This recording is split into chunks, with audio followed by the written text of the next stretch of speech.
하나님 나라의 일꾼으로서는 하나샘터 생활에 오신 샘터원들을 환영하고 축복합니다. 가정의 달인 5월이 되었습니다. 모든 가정이 영적으로 하나됨을 이루는 복된 한 달이 되기를 소망합니다. 오늘은 믿음마을 샘터장님과 함께 샘터 교제를 나누도록 하겠습니다. 2단원 은혜와 심판에 대해서 살펴보고 있습니다. 우리는 구원받은 하나님의 자녀로서 날마다 은혜를 누리며 살아가는 사람들입니다.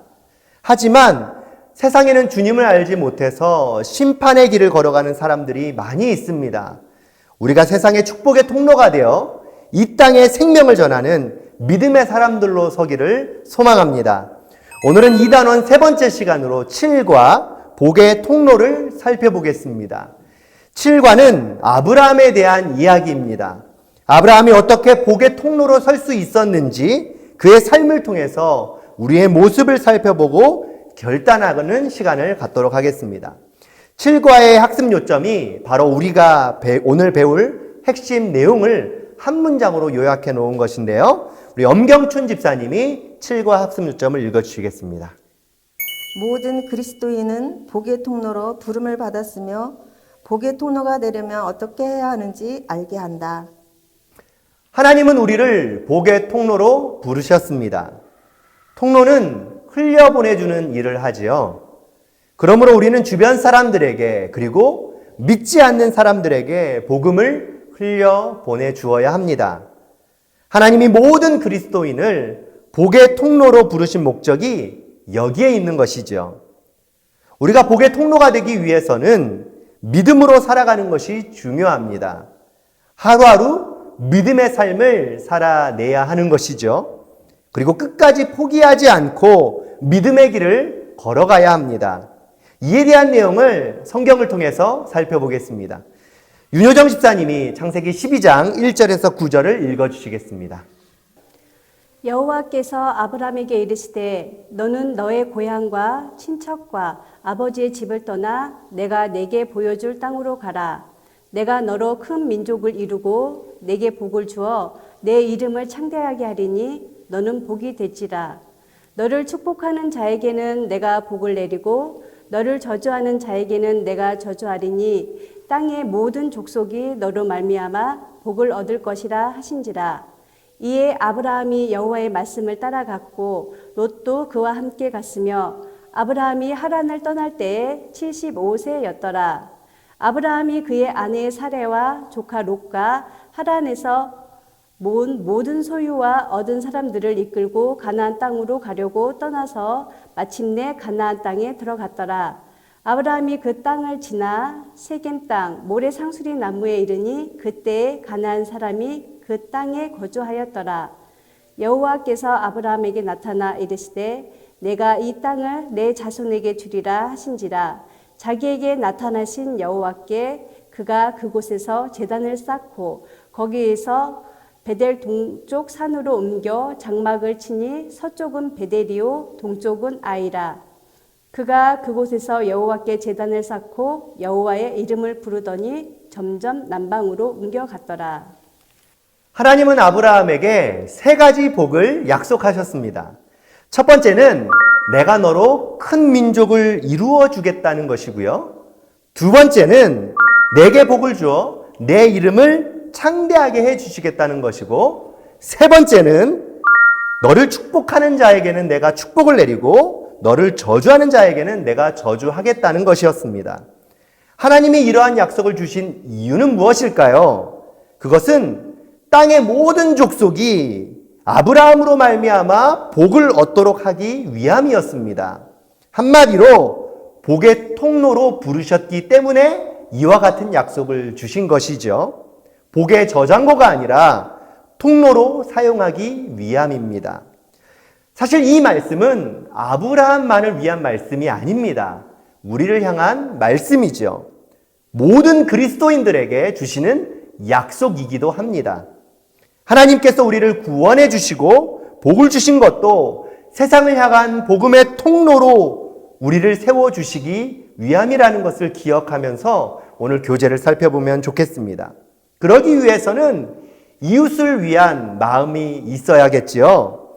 아브라함이 자신의 고향을 떠난 것도 자신을 향한 삶에서 벗어나 땅의 모든 족속을 향한 삶으로 도전을 주신 것처럼 우리 또한 이 땅에 살아가면서 이웃을 위해 믿음의 도전을 할 수 있는 한 주가 되기를 소망합니다. 아브라함이 자신의 고향을 떠나서 걸어갔던 길이 어디로 가야 할지 정확히 목적지가 없는 길이었습니다. 하지만 그 길은 하나님께서 하신 말씀에 순종하는 믿음의 길이었습니다. 하나님의 인도하심을 온전히 신뢰하며 걸어갔던 믿음의 삶이었습니다. 복음의 통로는 믿음으로 걸어가는 길임을 기억하면서 오늘 교제를 함께 나누어 보겠습니다. 그럼 교재에 나와 있는 4가지 질문을 통해서 자세히 살펴볼 텐데요. 1번 질문을 엄경춘 집사님이 읽어주시겠습니다. 하나님이 아브라함을 부르시고 복을 주신 이유가 무엇입니까? 창세기 12장 3절 말씀을 읽어보시기 바랍니다. 통로로 부르셨음을 기억하면서 답을 찾아서 적어보시면 좋겠습니다. 2번 질문을 윤여정 집사님이 읽어주시겠습니다. 우리의 이웃에 대한 이해는 어떠해야 합니까? 아브라함은 고향과 친척과 아버지의 집을 떠났습니다. 그리고 하나님이 보여줄 땅으로 갔지요. 그곳은 모든 민족이 있는 곳이었습니다. 자신의 민족에서 모든 민족으로 이끌어내시는 하나님의 말씀을 기억하면서 이웃에 대한 어떤 마음을 가져야 할지 생각해보며 답을 적어보시기를 바랍니다. 3번 질문을 엄경춘 집사님 읽어주시겠습니다. 믿음의 길을 걷는다는 것은 어떻게 하는 것입니까? 창세기 12장 1절 말씀을 읽어보시고 하반절에 초점을 맞추어서 답을 적어보시면 좋겠습니다. 내가 내게 보여줄 땅으로 가라는 말씀이 누구의 말씀인지 기억하면서 답을 생각해 보시면 좋겠습니다. 4번 질문은 믿음의 길을 걸어갈 때 찾아오는 장애물에 대한 내용입니다. 창세기 12장 8절을 읽어보시기 바랍니다. 여기서 아브라함은 여호와의 이름을 불렀다고 설명하고 있습니다. 히브리서 11장 15절에서 16절도 읽어보십시오. 믿음으로 살았던 사람들은 더 나은 본향을 사모했다고 소개합니다. 이를 통해서 장애물을 대하는 우리의 모습에 대해서 생각해 볼 수 있습니다. 각자 자신의 삶에 있는 장애물을 생각해 보시고 그것을 어떤 마음과 자세로 이겨낼 수 있을지 적어 보시면 좋겠습니다. 문제를 다 푸셨다면 마음 담기를 읽어 보시고 적용하기로 넘어가시면 됩니다. 적용하기를 보시면 기도 제목이 가장 먼저 나옵니다. 기도 제목은 2가지로 소개하고 있는데요. 첫 번째는 복의 저장고가 아니라 복의 통로가 되게 해달라고 간구하는 것이고요. 2번째는 복의 통로로 살아가기 위해서 하루하루 믿음의 길을 선택하고 걸어가게 해달라는 기도입니다.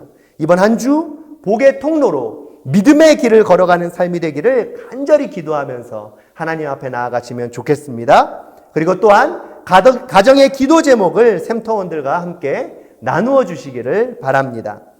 이렇게 기도를 하셨다면 한 주간 내 삶에 적용하는 시간을 가져보도록 하겠습니다. 이번 주 적용할 내용은 2가지입니다. 우리가 복의 통로로 부르셨음을 기억하면서 이웃에게 작은 것이라도 나누어 보는 시간을 가져보시면 좋겠습니다.